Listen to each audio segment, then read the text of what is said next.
চেষ্টা, ঈশ্বরের প্রতি ভরসা, এই তিনটে জিনিস তোমার ভাগ্য বদলে দেবে।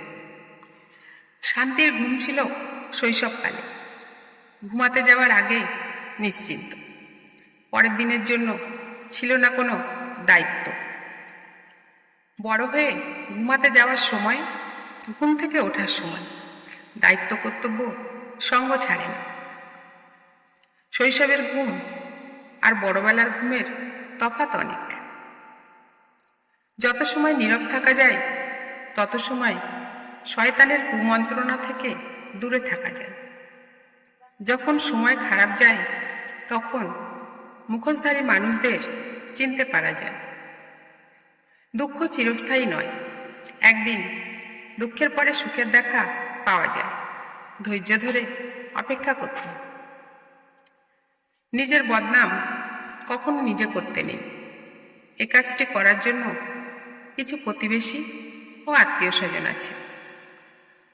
তোমার রাগের পিছনে দুঃখ আছে, এটা যে বুঝতে পারে সেই তোমাকে প্রকৃত ভালোবাসে। তোমাকে যে আগলে রাখে সে বুঝতে পারে তোমার নীরবতার আড়ালে অভিমান, অবহেলা, অবজ্ঞা, তুচ্ছ করার মানুষ যেমন জীবনে থাকে, তেমনি ভালোবাসার মূল্য দেওয়ার এবং তোমার অনুভূতি বোঝার মানুষও থাকে।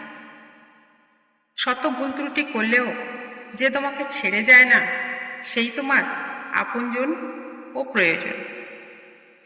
সামান্য ভুল দেখিয়ে যে বিবাদ করে, এটা অজুহাত ছাড়া কিছুই নয়।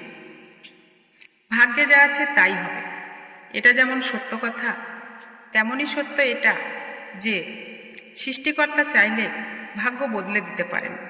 কাউকে বোকা বানিয়ে নিজেকে চালাক ভাবা বোকা না, সে আসলে বোকা নয়, বিশ্বাস করে তোমাকে, আর তুমি প্রতারক। অন্ধের মতো যে তোমাকে বিশ্বাস করে তার সাথে মিথ্যা বলো না। সে হয়তো নীরব থাকবে, সময় তোমাকে ঠিক জবাব দেবে। সুখের সংসার গড়তে কোটি টাকার দরকার নেই। উভয়ের ভালো ব্যবহার, দায়িত্ব, কর্তব্য, মনের কথা বোঝার চেষ্টা, এগুলো করলেই যথেষ্ট। সৌন্দর্য বাড়াতে পার্লারে ছোটাছুটি না করে ভাষা ও ব্যবহার সুন্দর করতে পারলে আকর্ষণীয় হওয়া যায়। বিনামূল্যে পাওয়া জিনিসগুলোকে মর্যাদা দিতে শেখো, যেমন কারো স্নেহ, কারো মুখের হাসি, অতি সামান্য উপহার।